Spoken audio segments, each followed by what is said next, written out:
굿모닝 프레지던트. 자, 여러분 안녕하십니까. 오늘 프레지던트 TV 오늘 또 시작을 새롭게 해보도록 하겠습니다. 오늘 여러분들과 함께 얘기 나눠볼 주제는 이제 뭐 지난주에 뭐 한참 좀 막 그렇죠. 난리가 났습니다. 네. 예. 국정원 사찰. MB 정권의 예. 국정원 사찰. MB 정권의 국정원 사찰. 이게 지금 공개가 됐어요, 이미. 근데 여기 과정이 어떻게 되죠? 이게 공개된 과정이? 이게 2017년도에 예. 광노영 교육감과 네. 시민단체가 내 파일 내놔라. 라는 시민단체가 있습니다. 여기에서 이제 소송을 해가지고 예. 작년 11월 20일경으로 제가 알고 있는데 예. 대법원 판결에 의해 가지고 예. 개인이 그거에 대해서 정보 공개 요청을 할 경우에는 이 국정원에서 공개해야 된다. 이렇게 해서 공개가 되면서 그것이 언론에 흘러나오고 언론이 흘러나오는 과정에서 언론이 취재를 하면서 네. 국정원에 있었던 다른 누가 아마 다른 분이 어떤 뭐 과거 국정인 분일 수도 있고 인터뷰를 하면서 이게 아마 본격적으로 흘러나온 것 같습니다. 이게 어제 보니까 지난번에 이 자료가 나온 게 그러니까 배진교 의원이 아마 지금 배진교 의원이 공개를 하신 것 같은데 배진교 의원이 그 인천에서 네. 구청장을 했지 않습니까? 맞아요. 구청장을 할 당시에 예. 지자체장들에 대해서 예. 흔히 하는 사찰이 있었다라는 것을 예. 이 부분도 아마 배진교 의원이 개인적으로 이 소송을 했을 겁니다. 예, 소송을 했고 신청을 했고 예, 신청을 예. 했죠. 정보 공개 신청을 한 거죠, 국정원에다가. 우리 그렇게 해서. 이나 씨, 네. 어떻게 이나 씨는 사찰이 무슨 뜻인지 알아요? 혹시 이 사찰이란 말? 감시? 네. 저는 절 얘기할 줄 알았어요. 왜냐하면 제가 그냥 포털에다가 사찰이라고 했더니 전국 사찰 명령이 나오더라고요. 그래서 내가 약간 당황했어. 이거 국정원 사찰 그랬더니 쭉 나오더라고요. 근데 이번에 보니까 이거는 31개, 31명이에요. 지금 일단 공개된 게. 네. 보니까. 지자체장. 예, 단체장들. 근데 뭐 보니까 뭐 웬만한 사람들 다 있더라고요. 네, 그래서 이걸 보면서 저는 딱 느낌이 뭐였냐면 낭중지추다 이런 생각이 있었어요. 왜냐하면 이쪽에서도 꽤 잘하는 사람들은 저쪽에서도 꽤 눈에 가시구나. 확실히 명단을 보니까 저도 뭐 자치분권 관련돼서 여러 가지를 일을 하면서 일 잘하는 사람들만 있어요? 예, 그러니까 뚜렷한 사람들만 있는 거예요 보면. 그러니까 죄송한 표현이 죄송한데 그 당시에 제가 지금 이게 언론에 나온 거면 한번 실명을 이야기해도 되잖아요. 그럼요, 언론에 나온 건데 예. 제가 그 당시에 지금은 이제 국회의원이 되셨지만 그 당시에 25개 구청장 서울시 25개 예. 구청장 중에 이 단체장들 모임을 가보면 예. 뭐 단체장들이라는 게 다들 자기도 이제 다 그 동네에서 대장 아니에요. 그러니까 그렇죠. 말도 다 잘합니다. 말 못하는 사람이 있어요. 그냥 다 잘하는데 맨 마지막에 가면 싹 정리해갖고 일목요연하게 딱 세 단락으로 딱 정리하는 사람이 누구예요? 김영배. 그 성북구청장 하셨죠 그 당시에. 저는 뭐 우리 김영배 청장님하고 저하고 뭐 아주 친하지만 예. 은평구청장 했던 우리 김우영 청장, 김우영 청장도 그렇고 예. 김성환 김성환 청장, 노원구청장. 노원구청장. 다 괜찮으신데 예. 꼭 보면 맨 마지막에 쫙쫙쫙쫙 정리해서 이렇게 합시다 이렇게 하면 오 하고 박수 치는. 김영배 청장이 정리도 잘하고 또 목소리도 좋아요. 그러다 보니까 선동도 잘해요. 선동도 잘해요. 예, 그러니까 아마 여기 보면은 지금 언론에 나온 거 보면 김영배 의원, 뭐 송영길 인천시 전 지장, 그러니까 지금 의원이시죠. 내용을 보니까 양으로 따지면 송영길 당시 시장께 제일 길어요. 야, 맞아요. 제일 시장을 잘하셨나 그러면? 뭐 그것까지는 제가 단정 지을 수 없는데 하여튼간 여기 표현해 보면 이렇게 써 있어요. 정부 대북 정책 흔들기를 획책하고 획책이란 말이 참 대단한 말 아닙니까? 아니 인천시장 보고 예. 뭐 방북과 단체도 아니고 인천시장. 그러니까요. 그냥 대정부 불만 여론을 조성해 정부를 압박하고 야. 정복 임무를 대거 기용했다 이렇게 써 있어요. 사회 불만 세력. 네. 사회 불만 그러니까 세력. 결국 송영길 의원은 그 당시 그 사람들 기준으로 보면 종북 좌파의 사회 불만 사회 세력. 불만 세력. 예. 그러니까 표현이 진짜 대단한 게 그때만 해도 이게 이제 이 당시 작성됐을 당시가 2011년 11년 정도 되잖아요. 근데 이미 2010년도에 네. 지방선거에서 무상급식 얘기가 한바탕 전국을 휘몰아쳤단 말이에요. 솔직히 말해도 그 당시에 여야 할 것 없었어요. 그냥 다 무상급식 한 달 냈어요. 지금 다 하고 있어요. 맞아요. 지금 네. 다 하고 있어요. 그런데 여기에 뭐라고 써 있냐면 그럼에도 불구하고 세금 급식이라고 표현되어 있다는 거예요. 예? 이 세금 급식이란 말이 뭐겠어요? 그러니까 뭐냐? 저 아까운 세금으로 애들 밥 준다 이런 표현이잖아. 애들 밥 주는 게 세금이 아깝다 그러면 참 지가 잘 노릇이다. 예, 그러니까 이 표현에는 그렇습니다. 어쨌든 그래서 저도 이거 보면서 야 이거 참 재밌다. 그런데 우리가 합리적으로 볼 때 이 자치단체장 31명께 이런 자료가 있다 그러면 국회의원 건 없을 거냐 이거예요. 2011년, 12년에 이런 보도가 나오는 것 중에요. 뭐가 있냐면은 친박. 예. 같은 당인데도 예. 친박. 그다음에 이상득 의원에게 저항했던 소장파도 사찰했다라는 언론 기사가 많이 나와 있어요. 아 그래요? 네, 거기에 대해서 직접 이야기하신 분이 이제 그 작고하신 정두원 의원. 정두원 의원이 자기가 이제 그 이상득 의원에 대해서 이렇게 저격을 했지 않습니까? 많이 했죠. 네, 만사형통이다. 이렇게 하면서 저격을 하다 보니까 정두원 의원이 언론 인터뷰에서 사찰당했다는 이야기를 하신 적이 있고요. 남경필 그 당시 의원인지 단체장 의원입니다. 남경필 의원의 부인도 사찰당했다는 언론 기사가 나옵니다. 그런 거 보면은 네. 그 당시에 여야를 가리지 않고 네. 약관에 대해서 비판하는 세력에 대해서 전방위적으로 했다라는 의혹이 이제 충분히 이제 있는 거죠. 그러니까 이게 사실 잘 생각해 보세요. 7년도에 정권 교체를 해서 98년도 2월에 김대중 대통령이 이제 집권을 했어요. 그리고 2002년도에 이제 노무현 대통령이 승리해서 2003년도 2월에 집권을 했습니다. 그러니까 정확히 말하면 10년간의 집권기가 있었어요. 그렇죠. 예? 과거 군사정부로부터 문민정부로 넘어왔고 문민정부에서 다시 그렇죠. 정권 교체가 왔단 말이에요. 그렇죠. 예. 잘 흐름을 보면. 그런데 10년이라는 세월이 흔히 강산도 보현한다. 뭐 이렇게 얘기하는데 그리고 나서도 이런 사찰을 했다는 게 저는 되게 굉장히 이거 광범위하게 기관에 의해서 조직적으로 한 거잖아요. 예. 이게 사실이라면 이거는 사실이잖아요. 심각한 문제인 거죠. 예, 심각한 문제인 거고 예. 또 이제 여기에 이제 그 페이퍼에 나오지 않습니까? 홍보기획관, 정무수석 예. 이런 분이 그때 그 자리에 계셨던 분이 또 부산시장에 유력한 후보로 출마를 하셨어요. 지금 그 얘기를 하려고 그런 건데 왜냐하면 그 당시 뭐 우리가 굳이 뭐 기억을 소환하지 않더라도 그 당시에 MB맨 그러면 누구였어요? 박형준. 예, 지금 부산시장 후보로 나와 있는 박형준 씨가 사실 뭐 MB맨이라는 거에 뭐 아무도 이동관, 박형준 뭐 몇 명 있지 않습니까? 지금도 얼굴 딱 기억나요. 오영 대표. 예. 오영 대표. 예. 그런 분들이. 딱 그런 사람들이 완벽한 MB맨으로 후견인격으로 우리 저 은평에 있었던 그 양반 누굽니까? 옛날 이재호 장관. 이재호 전 장관. 예, 그다음 형님 계시고, 형님 뭐 예, 그런 식이었어요. 이런 딱 멤버들이 있었단 말이에요. 근데 사실 그 사람들이 이걸 몰랐겠냐? 다 알았죠. 알았을까요? 그 정무수석이라는 자리는 주로 이제 국회를 상대하는 자리거든요. 네. 만약에 이 당시에 이제 국회의원들에 대한 전반적인 사찰이 있었다라면은 정무수석도 알았지 않겠느냐라는 이제 의심을 해보는 거죠. 그러니까 문제는 이거더라고. 요게 요 시점, 지금 공개된 요 시점은 2011년이에요. 그렇죠. 그 시점이. 근데 그때는 박형준 씨가 정무수석 그만둔 뒤에 그만두고 사회특별보좌관을 사회특별보좌관. 예, 그러니까 사회특별보좌관을 할 때예요. 그러면 그 전까지는 아시겠지만 정무수석을 했어요. 3년 가까이. 그리고서 이제 사회특별보좌관일 때 했는데 이런 정치적인 사안에 대해서 민정에서만 했겠냐. 솔직히.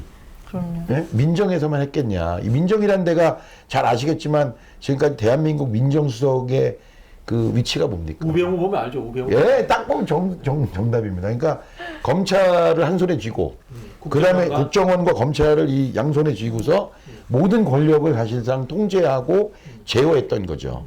민정수석 밑에 사정비서관이라고 있잖아요. 예, 딱 느낌이 들잖아요. 사정비서관이라는 자체가 예. 얼마나 흔히 하는 이 센 자리인가. 예. 그런 그 옛날에 공직기강, 그러니까 이름이 좀 바뀌잖아요. 어떤 데 사정비서관, 어떤 데는 뭐 공직기강 비서관. 예. 그 완전히 공직사회를 만약 한 손에 쥐고 흔들 수 있는 뭐 막강한 자리거든요. 거기가. 저는 이 기사 보고 약간 예. 그거 생각났어요. 그 영화 아수라 보면은 예. 왜 자기네들 사건 기록들 이렇게 쫙 이렇게 그렇죠, 그렇죠. 이슈 터질 때마다 하나씩 막 이렇게 터트리잖아요. 네, 이게 영화나 드라마가 결코 현실보다 그게 아니다. 다 미화돼서 차라리 영화랑 드라마로 나오는 거다라는 게 갑자기 또 생각나더라고요. 아수라도 그렇지만 그 뭐죠? 더킹. 더킹 보면 그 캐비넷 쭉 돌려가지고 그 더킹이었어요. 그럼 저도 더킹을 생각했던 거예요. 그 젊은 분이 그 기억력이 그래가지고. 진짜 그 더킹이 예. 정말 현실적인 게 또 예. 잘생기고 엘리트들이잖아. 네. 잘생긴 엘리트들이 거의 조폭 또는 저기 뭡니까 그 국제범죄하는 수준으로 하는 거잖아요. 그러니까 그렇게 흘러왔더라고요. 그러니까 검찰과 언론이 어떻게 유착되어 있는지 그 영화 보면 딱 되고 맞아. 그 다음에 뒤에서 그 문서 까가지고 어떻게 그렇죠. 조지는지 맞아. 그것도 나오죠. 그 다음에 그 노는 짓을 보면 정말 유치원도 안 할 그런 짓들. 그렇지, 근데 그렇지. 실제로 그랬다잖아요. 그렇죠. 예.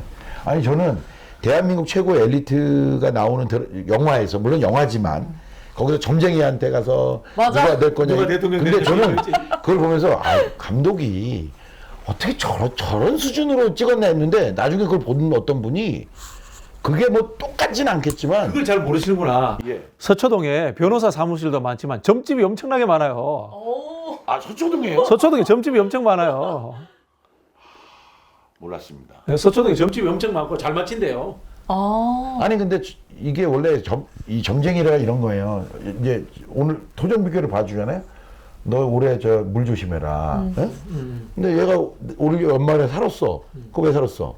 내 말 들어서 산 거예요. 그렇지. 죽었으면 내 말 안 들어서 죽은 거예요. 원래 점이란 게 그런 거예요. 7, 8월에 물 조심해라. 아니 저는 예. 이 합리적 의심인데 예. 서초동 점집들하고 변호사 사무실하고의 어떤 은밀한 관계가 있을 수도 있다고 봐요. 이 재판 어떻게 돼? 무죄 나와, 유죄 나와, 뭐 하는 게 있잖아요. 그죠? 참 21세기 대한민국에서 이런 얘기를 한다는 게 참 황당한데 어쨌든 이 사찰 파동, 이 사찰 문건이 공개되면서 나온 게 두 가지일 것 같아요. 하나는 이제 야 단체장만 했겠냐? 국회의원들도 했겠지. 그래서 지금 아마 더 이제 추가적으로 이 공개해라 이렇게 하는 거 흐름이 하나 있을 것 같아요. 국회의원 문제는 제가 아까 말씀드린 것처럼 MB 정부 때 네. 그 자당 소속 국회의원들도 사찰당했다라는 언급을 한 적이 있기 때문에 네, 네. 이거는 거의 아마 제가 생각하면 굳어질 것 같아요. 정설처럼. 네. 아 그래요. 그러면은 이거는 공개하는 방향이 하나 있을 것 같고 또 하나가 이게 부산시장 연결되는 좀 전에 말씀해 주셨는데 부산시장 선거에서 지금 1위를 달리고 있는 후보인데 네. 이거에 대해서 난 몰랐다 이렇게 말하는 건 누가 믿겠어요 이거를? 그렇죠. 네. 이게 부산시장 선거가 후보들이 굉장히 재밌어요. 자, 그 박영준 후보는 그 당시에 정무수석으로 근무를 했고, 18대 사찰됐다고 하는 18대 국회의원 한 사람이 박민식 전 의원이에요. 근데 박민식 전 의원이 2004년인가 5년도에 김대중 정부 때의 도청건에 대해서 자기가 수사를 한 이 기소했던 검사예요. 이게 굉장히 재밌게 이게 얽히고 설켜 있어요. 영화네 영화. 네, 얽히고 설켜 있어요. 하나의 영화야. 그러네 영화네. 근데 이제 하나씩 우리가 짚고 넘어가야 될 게 첫 번째 이게 이 야당에서 물타기를 하고 있어요. 왜 지금 이 선거 시기에 터뜨려? 맞아 그 이게 얘기 전형적인 많이 물타기거든. 아니 근데 그 대법원이 판결이 작년에 난 거 그렇죠, 그렇죠. 그럼 어떡해? 이게 여당이라든가 국정원에서 제기한 게 아니고 네. 대법원 판결에 의해서 나왔고 그것을 이 특정 언론사가 취재해서 터뜨린 거예요. 아니 그러니까 대법원 판결이 작년에 11월에 뭐 났다며 11월 그렇죠, 말에 12월 말에. 그래서 이제 공개된 걸 어떡하라고요? 그렇죠. 그러니까 이거는 전형적인 야당이 이제 이야기하는 것은 물타기라는 거예요. 자, 두 가지를 우리가 이제 판단을 해야죠. 사찰한 게 잘못이냐?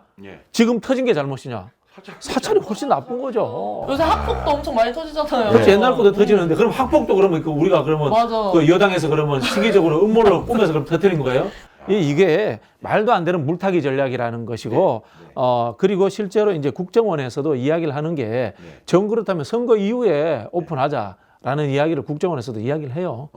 여야가 합의가 된다면은 그런 이야기를 하기 때문에 이 시기적인 문제를 가지고 음모론을 하는 것은 전형적인 물타기고 적반하장이다.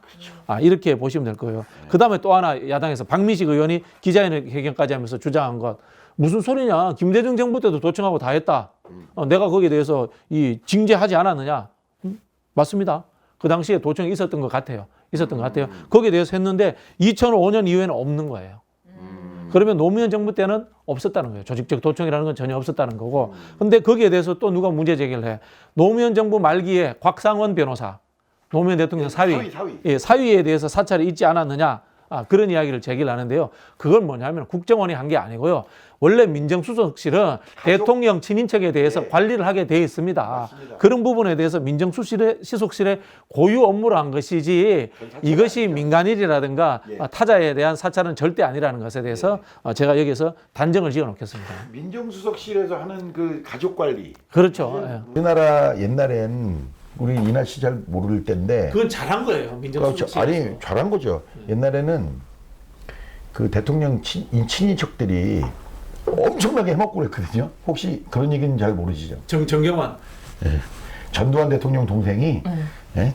우리나라 소도들이 오고 예산도 갖다가 대한민국 최고 소도둑이었어요. 예, 소도둑. 생긴 것도 소도둑처럼 근데 그거를 생겼었어요. 대통령, 그러니까 검찰이 잡아도 대통령이 못 잡겠어요. 그런 시절이 있었어요. 그러니까 그러다 보니 정의란 무엇입니까?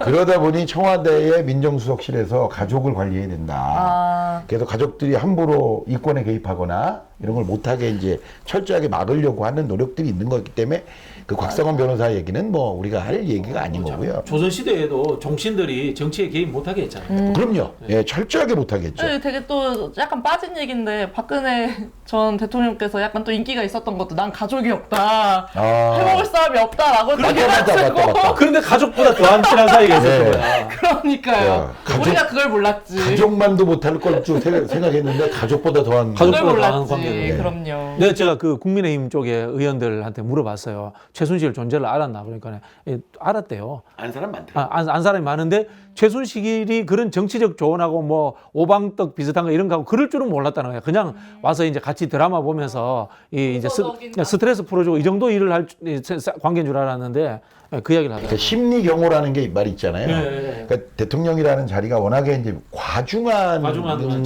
책임감에 눌리니까 좀 저녁 시간대고 이러면은 좀 스트레스를 가볍게 풀어주는 사람이 필요하다. 이건 뭐 그 정도로 분명한 알고 것 같아요. 있었는데 네. 그렇게까지 할 줄은 자기들. 근데 나중에 그 당시에는 이미 다 조홍천 비서관 같은 사람은 알고 있었던 거잖아요. 알고 있었던 거죠. 이게 상당히 보안 손님으로 들어왔다는. 그게 조홍천 비서관이 민정수석실에 있었던 거잖아요. 그렇죠. 그게 어떻게 보면 조홍천 비서관은 그 당시 일을 잘한 거지. 네. 대통령의 이제 친한 사람 관리를 자기가 정확하게 파악을 했으니까. 이거는 말도 안 되게 보안 손님으로 들어와서 이상한 짓을 하는가? 야, 이거 문제 있다. 해서 이제 그다음에 우병우한테 문고리 보고한 거죠. 3인방 얘기도 거기서 나온 거잖아요, 사실. 그렇죠. 예.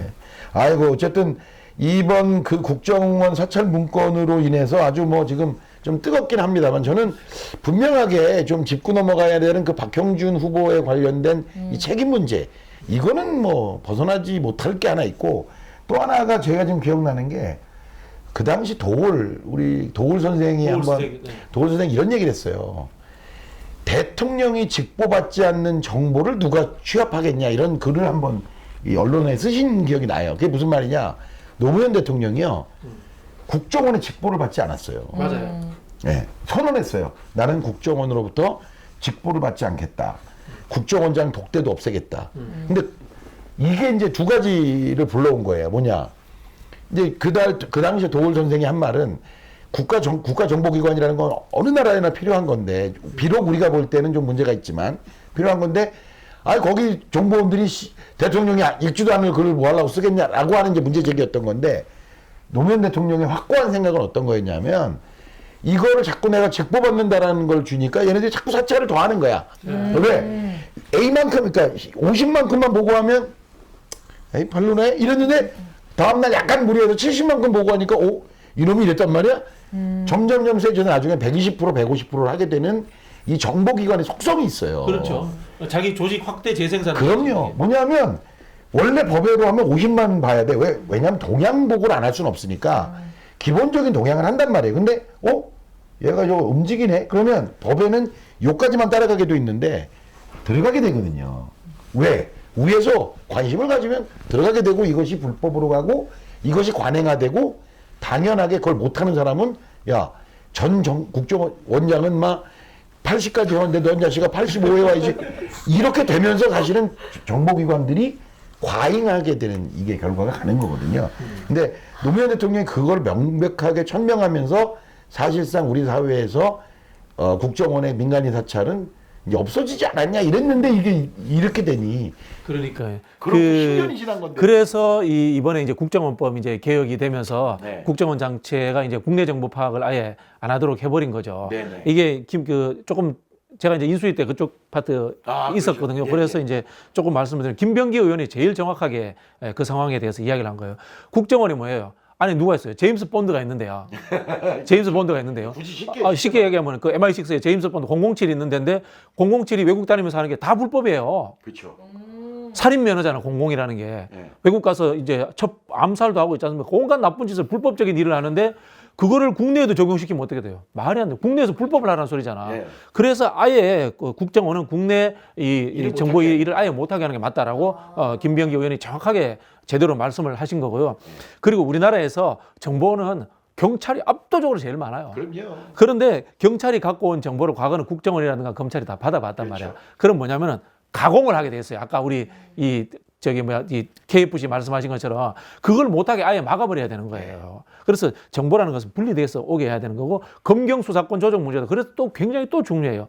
경찰의 엄청난 정보가 이 검찰로 넘어가 가지고 그것이 기획 수사가 된다거나 이런 것들을 막아야 되는 거예요.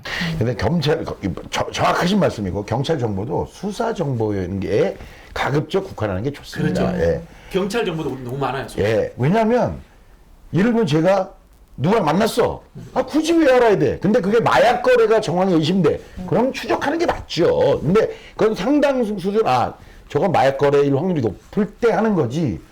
제가 평소에 우리 대통령한테 불만이 많아. 그래서 따라다녀서는 안 된다는 거죠, 경찰도. 그렇죠. 그건 명백한 사찰인 거고 사찰과 수사 범위와는 분명히 다른 건데 우리나라 경찰도 그런 범위들을 정확히 좀 지켜야 되는. 축소해야 되죠. 축소해야 돼요. 확실히 축소해야 되는 거죠. 우리 이제 한 번씩 제가 그런 고민을 해봐요. 지금 자치경찰제 이야기 나오잖아요. 네네네. 자치경찰이 잘하는 거냐 못하는 거냐라는 네. 거에 대해서 왜 고민을 하냐면은 전 세계에서 치안이 제일 좋은 데가 우리나라예요. 그렇죠. 우리나라하고 일본 이런 데가 예. 뭐 세계 그런 상황에서 이렇게 경찰 제도를 바꿔내는 게 잘하는 거냐 말하냐 고민을 하는데 근데 국민의 기본권이라는 인권이라는 측면에서 접근을 해보면요. 금방 말씀하신 것처럼 우리 정보국가였잖아요. 과거에. 그럼요. 정보국가였기 때문에 안전한 측면이 있었거든. 네. 예. 약간 불안전해질 수도 있는 가능성도 존재할 수 있어요. 행여나. 그럼에도 불구하고 누군가에게 사찰을 당한다라든가 내 개인정보가 밖으로 나간다라든가 이런 것들에 대해서 생각을 한다면은 그런 부분들이 자꾸 약해져야 되는 게 맞다라고 생각합니다. 맞죠. 그러니까 명백하게 범죄가 우려되는 것을 따라다니고 감시하는 건 그건 사찰이 아니죠. 그건 수사의 일환이죠. 그러나 그런 게 아니라 저놈 성향이 안 좋아. 저놈이 누굴 만나지? 사진 찍고 야 누구랑 만나서 무슨 대화에서 도청하고 이런 식의 사찰하고는 분명하게 선을 그어야 된다. 어쨌든 이번에는 제가 봤을 때 이거는 정쟁을 할 것이 아니고 예. 이 역사의 한 페이지를 이제 매듭 짓는다는 측면에서 네. 국정원 사찰 문제는 단죄하고 책임져야 될 것은 책임지고 네. 국정원 내부에서도 개혁하면서 이번에는 역사의 대못을 받듯이 정권이 바뀌든 어떤 상황이 오더라도 사찰을 한다는 이런 일이 나오지 않도록 저는 확연하게 단절을 해야 된다 이런 생각을 그건 확실하죠. 갖고 있습니다. 그리고 예. 이 부분에 대해서 제가 요즘 자주 하는 말인데요. 오픈해야 됩니다. 그게 무슨 오픈. 외부에 오픈해야 됩니다. 그리고 국정원 내에서 혁신한다. 국방부 내에서 혁신한다. 이렇게 절대 안 해서 돼요? 절대 안 됩니다. 예. 외부에 오픈해야 됩니다. 예. 오픈 발음이 너무 안 좋은 것 같은데. 뭐 그 정도는 봐줄만 합니다. 괜찮아요. 예. 프레지던트보다. 프레지던트. 예. 자, 그러면 이제 우리가 오늘 얘기할 것의 핵심은 박형준 부산시장 현재 이제 1위를 달리고 있는 후보가 이 사찰 문건 사태와 관련해서 어떤 책임을 지는 게 정당하다고 보시는 거예요? 그거는 저보다는 우리 이현주 의원님이나 박민식 의원님이 열심히 조금 거기에 대해서 문제 제기를 해주시길 제가 부탁드리겠습니다. 그리고 그런 거 잘하시는 분들이잖아요. 부산시 유권자 여러분들도 진짜 이건 알아야 될 게요. 지금 제가 지난번에도 한번 얘기 드렸죠. 우리나라 전직 대통령 그 지지도 조사하고 뭐 인기도 조사하면 1%도 안 나온다고. 이명박 대통령. 1%도 안 나와요. 그러니까 근데 솔직히 저를 넣어도 1%는 모든 여론조사에 나오는 거거든요. 전 조금 더 나올 것 같아요. 1.1%. 근데 정말 아무나 넣어도 나오는 게 1%인데 이명박 대통령이 1% 나옵니다. 그럼 아무나도 못 되는 거네 그거. 네. 그러니까 그러면 대통령식이나 한 양반이 1% 나온다는 얘기는 뭐예요? 그 양반에 대한 아무런 기대도 없다는 얘기거든요. 그분은 차라리 청계천 또는 버스 중앙차로 이거 넣으면 더 잘 나올 건데 여론조사가. 그렇죠. 만약에 서울 시민들한테 서울 중앙차로를 도입한 이명박 전 대통령이 어떻게 생각하냐 그러면 진짜 많이 나올 겁니다. 그렇죠. 저도 그렇게 느끼니까. 그런데 그거는 하나의 이제 정책이고 전체를 포괄하면 사기꾼 이미지가 너무 강한 거 아닙니까? 근데 그 사기꾼 집단의 일원이었던 사람이 부산 시민의 대표가 된다. 저는 그건 상당히 문제가 있고, 특히 저는 이 사찰 문건에 대해서 본인이 알고 있는 걸 솔직하게 얘기하고 최소한 사과는 해야 되지 않냐. 그러니까 제가 아까도 말씀드렸지만 박민식 의원이 또 경선 후보자이기 때문에 네. 이 두 분이 거기에 대해서 진실을 밝혀야 될 의무가 있습니다. 그럼요. 이거를 그냥 넘어가서 만약에 시장되고 또 1년 있다 또 재선에 도전하고 이렇게 하는 거는 제가 볼 때 지금 말씀하신 대로 이번 기회에 이건 완전히 매듭을 지어야 된다라고 하는 차원에서 보면 이런 거에 관여했거나 이런 걸 주도했거나 이런 거를 알고 있었음에도 불구하고 이게 마치 뭐 역사를 뭐 이렇게 하는 것처럼 딱 입 닫고 있는 이런 행동들은 결코 있어서는 안 된다. 이거는 부산 시민들께서 각성하고 이 문제는 확실하게 좀 매듭을 지어 주셔야 한다. 이런 말씀을 드리겠습니다. 저는 이제 역사는 때로는 이제 잔인해야 된다라는 생각이 들거든요. 지난번에 예. 잔인할 때 예, 단죄라고 착 가야 된다고 생각하는데 김구 선생님을 저격한 안두희가 결국 진실을 안 밝히고 죽었어요. 그런 부분들이라든가 이것도 국정원의 정치적 중앙정보부 안기부 국정원으로 이어졌던 이 국가기관의 정치적 사찰이라는 것은 역사적 획을 과감하게 잘라둬야 됩니다.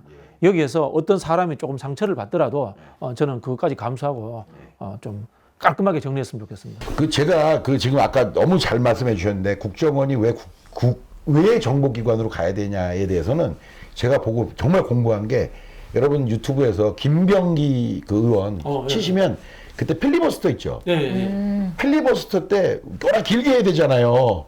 그 한 2시간짜리가 있는데 그걸 저한테 보내주신 분이 KFC였던 것 같아. 지금 생각하면. 맞아요.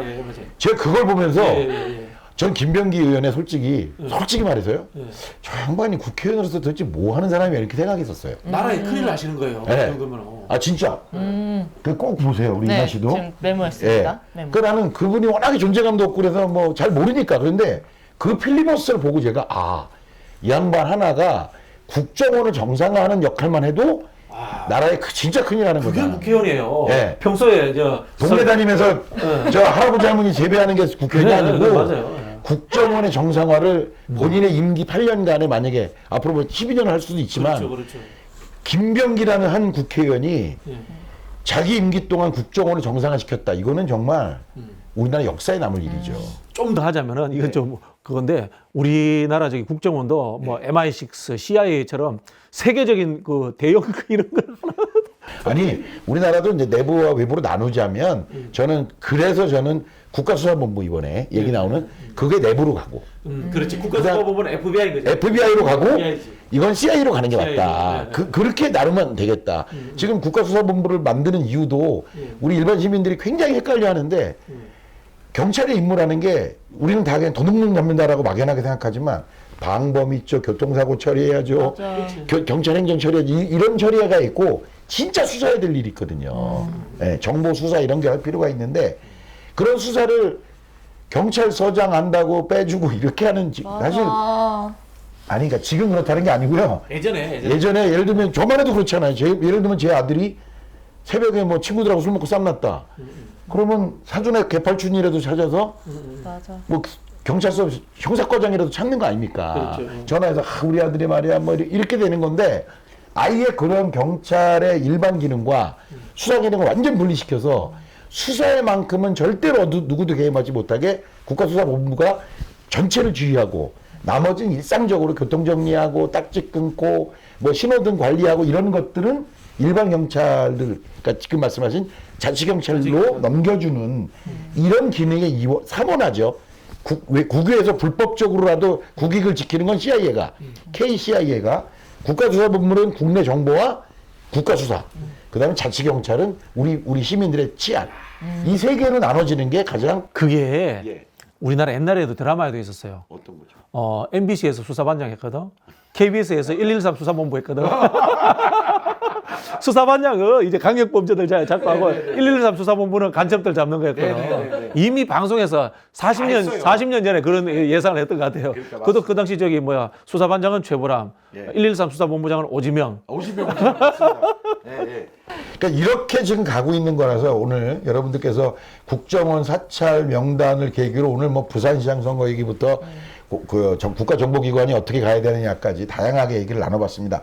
다시 한번 말씀드리지만 여러분들 혹시 시간 괜찮으시면 조금 깁니다. 지루하긴 하고 또 김병기 의원의 이 말투가 좀 졸려요 좀.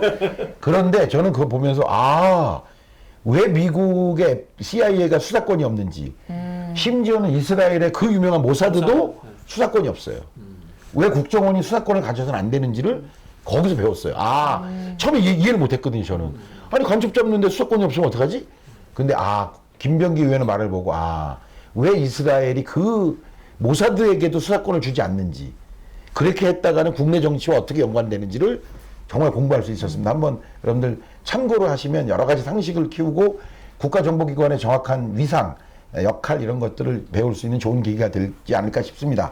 오늘 여러분들과 함께 국정원 그 사찰 명단 공개 앞으로 국회의원들이 신청하면 또 나오겠죠. 몇 분들이 신청하실 것 같아요. 예, 하시겠죠. 18대 국회의원 하셨던 분들이라든가 신청할 것 같아요. 좀 이거 방송 보시고 꼭 좀 해주세요. 그리고 그거 나오시면 저희들한테 주시면 제가 이렇게 띄워서 좀 한 번 더. 그거 내는 사람들은 프레지던트 예약. 예약. 게스트 예약. 꼭 좀 해주십시오. 진짜로 그건 단순히 재미가 아니라 국가기관이 한 개인의 인권을 어떻게 말살하는지 그리고 그것이 어떻게 절대 왜 하면 안 되는지에 대해서 다시 한번 얘기할 수 있는 계기가 될 수 있지 않을까 싶어서 혹시 그거 신청하시는 분들 결과 받으시면 꼭 좀 연락 주시기 부탁드리겠습니다. 오늘 프레지던트 순서 여기까지 있습니다. 여러분 고맙습니다. 자, 굿모닝 프레지던트. 안녕.